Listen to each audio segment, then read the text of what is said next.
Espace TV, le Newsweek.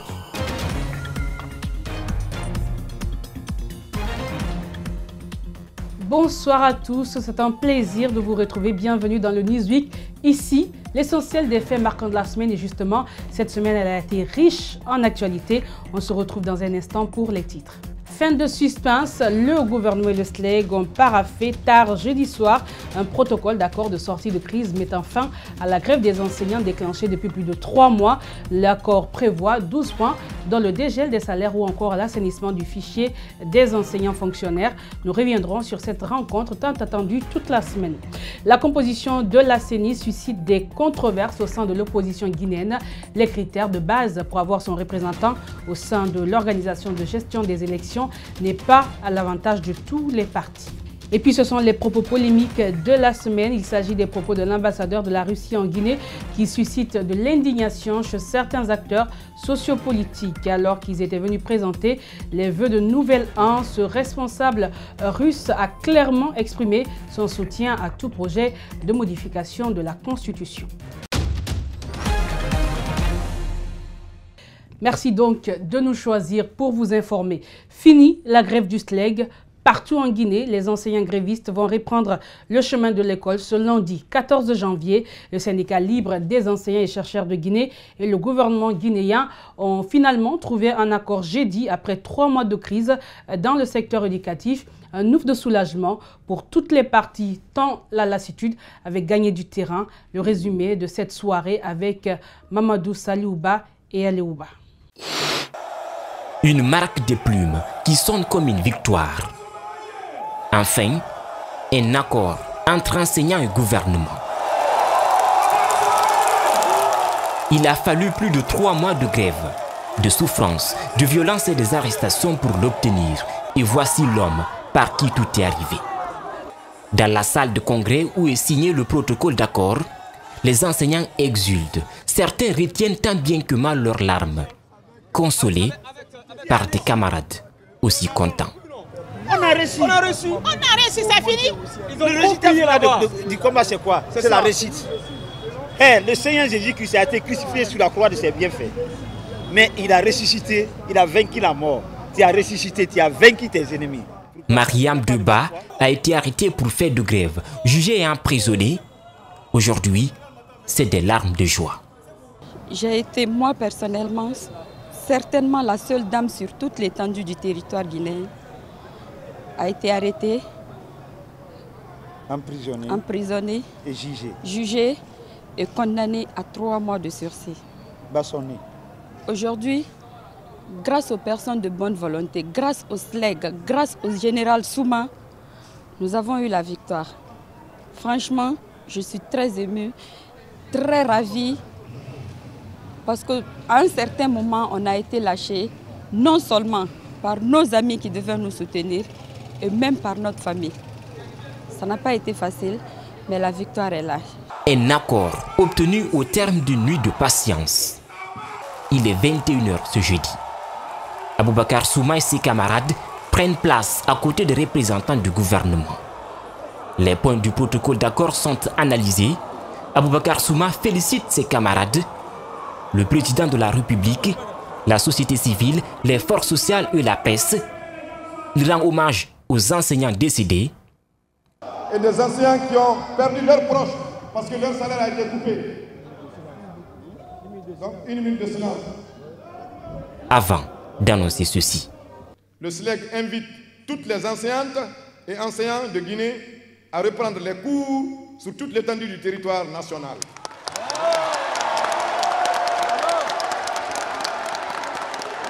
Encore une fois, personne n'a gagné, c'est la Guinée qui a gagné, c'est l'école guinéenne qui a gagné. Vive l'école guinéenne, vive la paix. L'inspecteur du travail a aussi apporté de la joie aux enseignants par les points du protocole d'accord. 1. Le dégel exceptionnel des salaires des enseignants pendant la période de grève, octobre, novembre et décembre. Des points que valident les enseignants. Ils n'ont pas obtenu les 8 millions. C'est l'argent qui était destiné aux enseignants fictifs qui va être bloqué pour gonfler le salaire des enseignants en situation régulière. Une proposition qu'approuve le SLEG. Les enseignants ont promis de reprendre les cours dès ce vendredi. La principale revendication du SLEG portant sur une augmentation de 8 millions est donc abandonnée, en tout cas pour le moment. Pour le reste, les deux parties se sont entendues sur certains points contenus dans l'accord. Je vous propose de suivre l'inspecteur du travail qui donne ici l'essentiel de ce protocole d'accord qui a fait danser et chanter des enseignants. Le gouvernement et le SLEG, avec l'appui de l'USTG, ont entrepris des négociations qui ont abouti aux accords ci-après. 1. Le dégel exceptionnel des salaires des enseignants pendant la période de grève, octobre, novembre et décembre.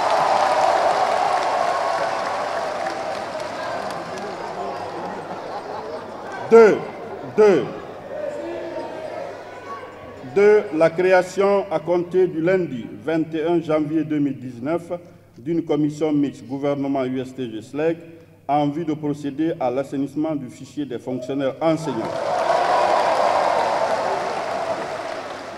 Les économies réalisées après cet assainissement seront affectées sur le salaire de base sans aucune incidence financière et sans que cela ne se traduise par une augmentation de la masse salariale. Les modalités de répartition en seront définies en commun accord avec les acteurs concernés. Le gouvernement mettra à la disposition de cette commission les ressources nécessaires pour la réalisation de cette opération. 3. Le rétablissement des enseignants mutés et démis de leurs fonctions à leurs postes initiaux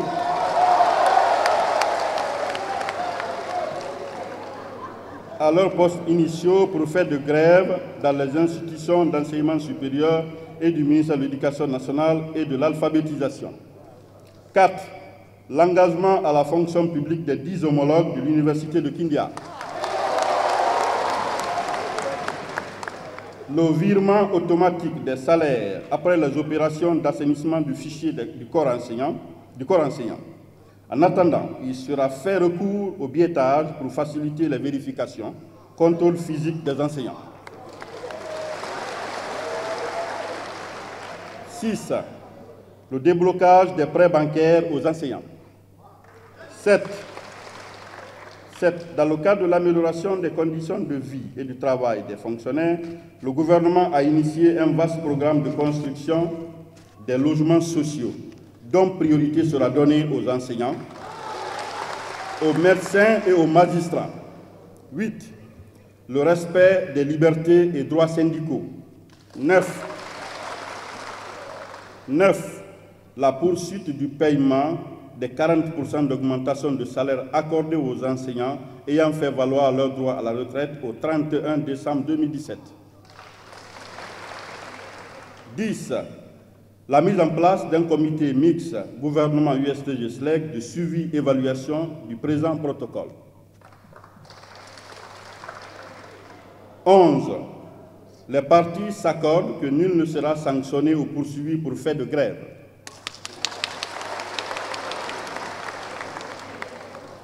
12. Le SLEG s'engage à organiser des cours de rattrapage à tous les niveaux pour combler le retard accusé dans le calendrier scolaire.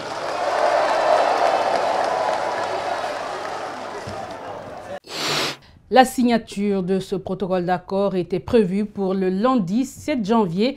Pour plusieurs raisons, elle a été reportée de report en report. Ces jours ont ressemblé à des semaines d'attente. Mercredi, par exemple, jusque tard la nuit, les tractations se sont poursuivies du ministère du Budget à la présidence en passant par la primature. Les enseignants ont fini par quitter la salle du 28 septembre du Palais du Peuple qui devait abriter la cérémonie de signature. Retour sur cette longue journée d'attente avec ce reportage grand format de Macky Sow et d'Aboubacar Dine Camara. C'est le 3e jour consécutif depuis que le gouvernement s'est retrouvé autour de la table avec le SLEG pour signer un protocole d'accord. Plusieurs centaines d'enseignants se sont donné rendez-vous ici au Palais du Peuple, mais avec peu d'espoir. Nous espérons de façon minime, parce que franchement, 3 jours, 2 jours, toujours à l'attente, une longue attente de la part du gouvernement, des enseignants, mais franchement, rien n'est fait jusqu'à présent. Mais nous avons un cœur serré.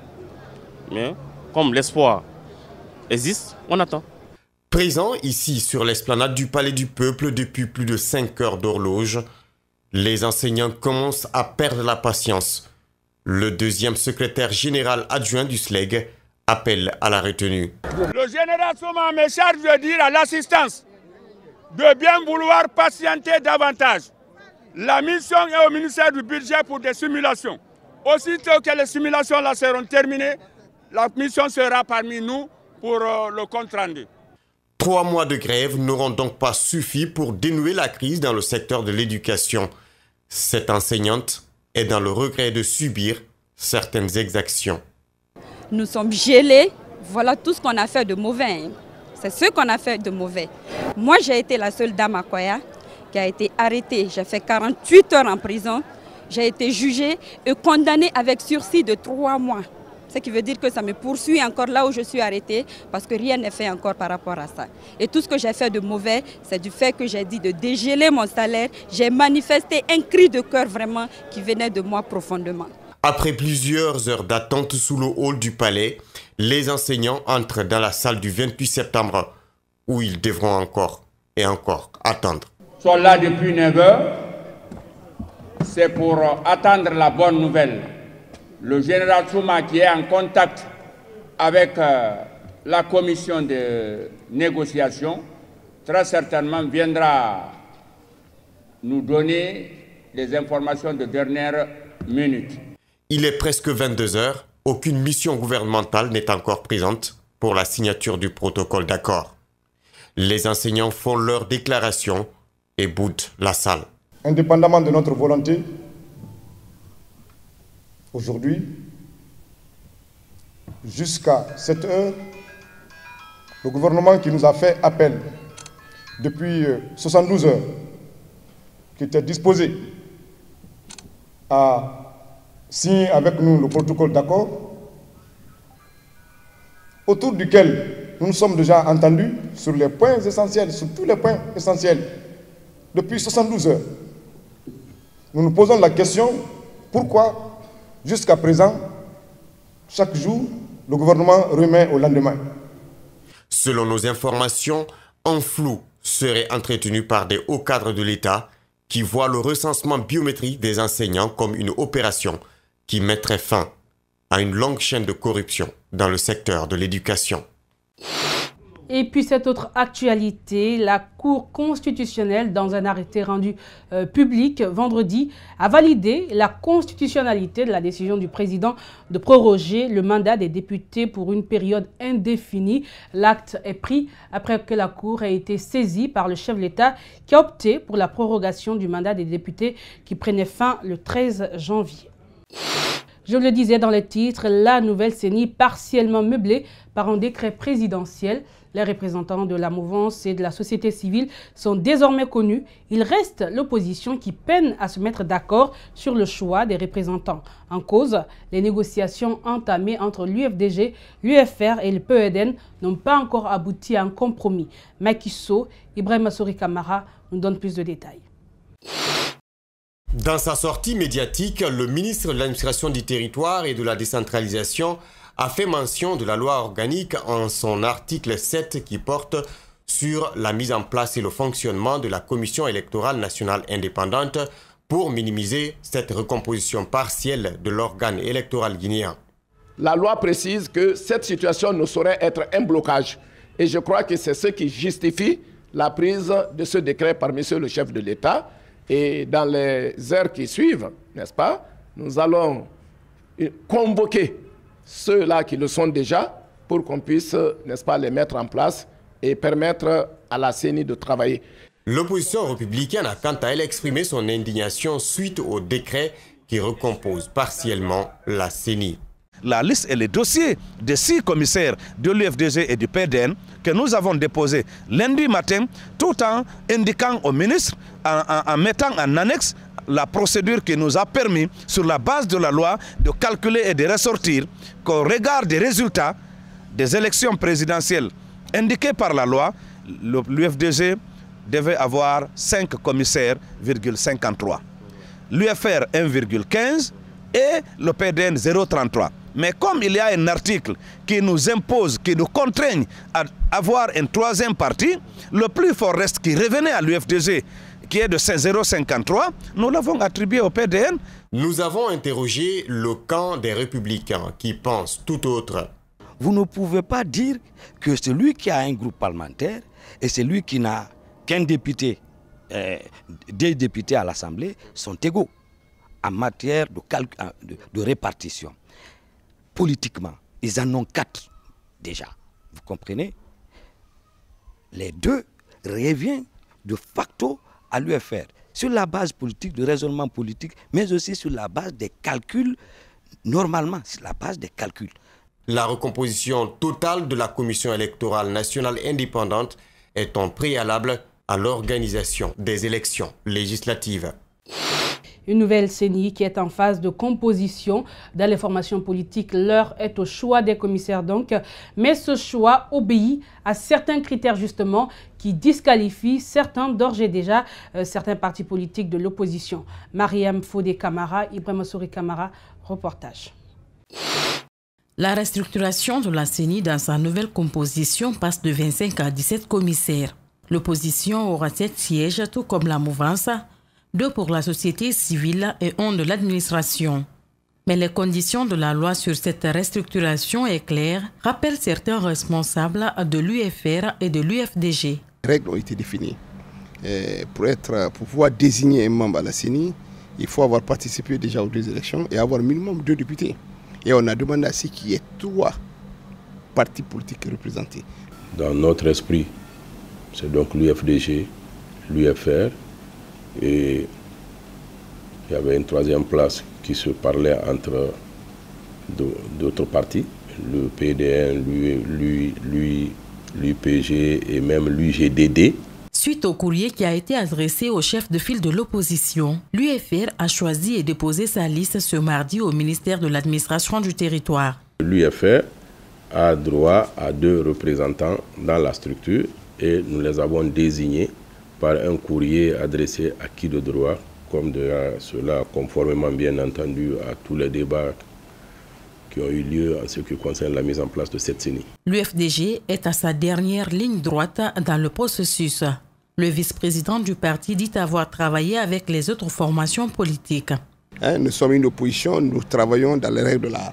Nous ne travaillons pas parce que certains vont à la radio pour aller dire nous sommes prêts, les autres ne sont pas prêts. Non, nous participons, nous travaillons logiquement, calmement et en consultant les autres partis politiques. Après l'UFR et l'UFDG, quel sera le 3e parti politique de l'opposition? A déposé sa liste. La réponse, c'est dans les jours à venir.